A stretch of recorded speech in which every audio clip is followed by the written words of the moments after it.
What up, boys? It's time to start talking about hardware. If you have no idea what's going on, hi, hello, my name is Viktor Vee. I talk about music production on this channel. This video over here, in the top right corner, goes over what you need to start making music, and audio interfaces, these are one of the first sizable investments into that. You don't have to own one, but it opens a lot of doors.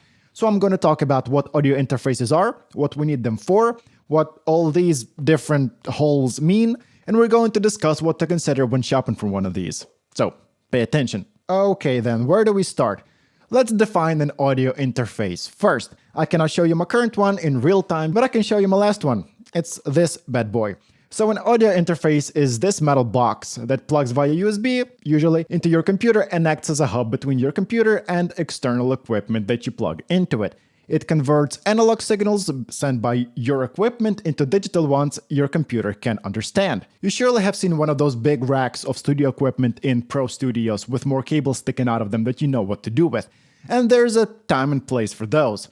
This is meant to replace most of them. It's sort of a one-size-fits-all solution for home recording, aka people who don't need all the bells and whistles of pro equipment, but still want to get the most out of what they have at a reasonable price. Let's then talk about what you can do with this tiny metal box. Well, everything depends on the types of inputs it has. Now I'm going to stop fidgeting with this one in my hands and I'm going to switch to B-roll to show you what I'm actually talking about because my camera will not focus otherwise. Usually, something you will find 100% of the time is a microphone preamp allowing you to power your microphones.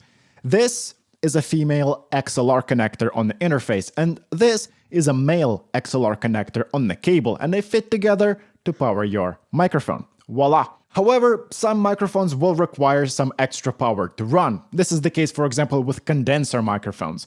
I will not go into too much detail just yet, I don't want to derail the video too much. I will link the microphone video in the top right corner when it's out. To power those condenser microphones, you have this button saying phantom power. It's essentially extra voltage running through. Careful though. Be extremely aware of what you're sending extra voltage to. If your equipment cannot support it, you're at the risk of breaking it. Dynamic microphones, much like the one I'm using right now, do not support extra voltage and can break.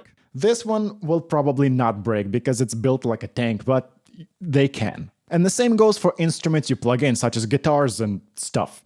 But wait, how do you plug a guitar? Well, you see, this type of connector is a double connector. It both has an XLR input and a guitar jack input. It's also called a DI input, line input, or a 1/4 inch or a 6.3mm jack. A lot of names. If you have an instrument plugged into that, don't send extra voltage to it because you will break it. In modern audio interfaces, the XLR and line are usually comboed together, although there are interfaces where you can find them separate. It doesn't really matter. As you can see, my Scarlett has two combined inputs, so I can run two mics, two guitars, or one mic and one guitar at the same time. And this is probably going to be enough for most of you. Next up, we have a monitor volume knob for your speakers, headphone input, and headphone volume. That being said, inputs can differ from one audio interface to another. Let me switch to the B-roll of my current one so I can show you that I have a dedicated guitar input, and I also have two headphone inputs. One is a 6.3mm jack, and this one is a 3.5, like the one you could have found on your phone if you're ancient like me. And before you ask, yes, the 6.3mm jack, the line input, if you want to name it that way, it's the same one used for a guitar. So you could theoretically plug a guitar in here, it just wouldn't necessarily work. Line input is a pretty common input, and you're going to see it a lot in music production. But here's a question. Does plugging headphones into this produce a different sound compared to this? No, it doesn't. And since I mentioned the line input being ever present in music, let's turn our interface around and look at what's behind it. Here are two more line inputs. As you can probably guess from it saying out, this is where you plug your speakers, one for the left and one for the right. This is also where you power your interface. This one still has the old USB connection and my current one has the USB-C connection, which is something you should go for because USB-C everything, come on.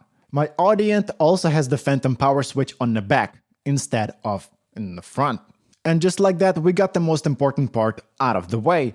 But there's also this switch over here saying direct monitoring on it. Well, what could that mean? Well, if you flip this, you're going to hear in real time what's coming in through these inputs. For example, I have the microphone over here, and I can listen to myself if I flip that switch. This is extremely important when you're in front of a microphone as a one-man team, because you can instantly hear whether you're being too loud, for example, so you either adjust the gain or talk more quietly. And yes, this is the reason I started wearing headphones, so I don't blow out the microphone.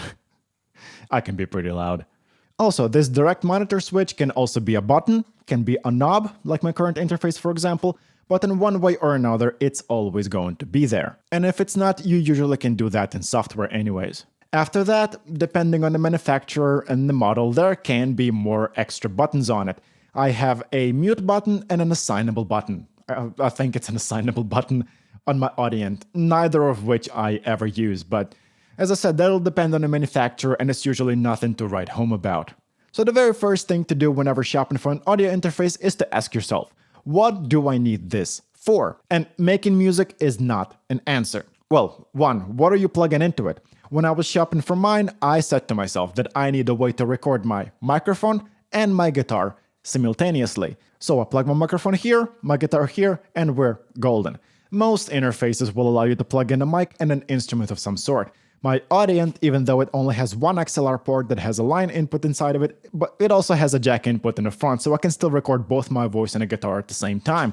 And for most of you, that's going to be absolutely enough. When is it not enough then? Well, when you're recording a band, for example, or a drum set, or a podcast. In that case, look at the number of microphones and instruments you need to plug in and make the choice accordingly. If you can splurge a little, I always recommend going for something that's slightly above what you need. In that case, you're kind of future-proofing yourself and you don't have to buy a totally new interface whenever you grow out of your current one. Also, keep in mind, if you're working with drums, remember that a drum set is not a single instrument. You're going to need a lot of inputs for that. And that being said, let's move over to recommendations.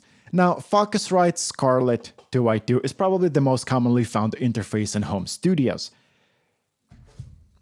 I hate it.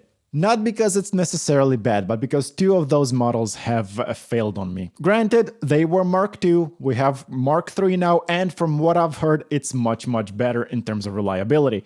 Still, I have a sour taste in my mouth after that, so I went with the other highly coveted and excellently reviewed Audient ID4 Mark II. Similar price, sounds great, and works great. The only thing, I'm not a big fan of how it shows volume. I prefer vertical meters, but that's just me nitpicking. It's cheap, it works amazingly, I never had any problems with it, and yeah, cannot recommend it enough. If you need to plug more than one mic, its bigger brother is ID14. It's just as great. A common question I get is whether this thing can power a Shure SM7B, an infamously power-hungry mic. Yes, it can. I did try it. It doesn't need anything extra, but I did have to basically crank up the gain almost to the max, and there was like an atom of gain left. Personally, I'm not a big fan of operating on max gain, but you can if you want to. It's going to run it.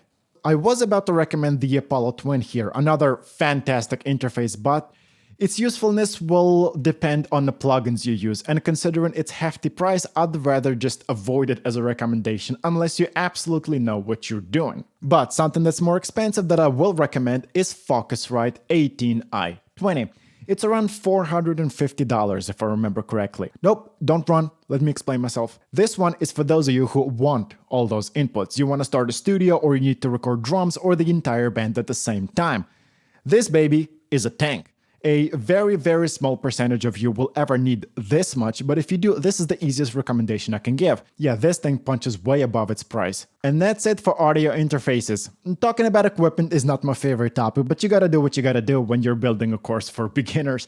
In any case, hope you liked it, hope this has been informative enough and provided a little context on this piece of equipment you will surely come into contact with. And that being said, I will see you in the next video. My name is Viktor Vee, and I am out.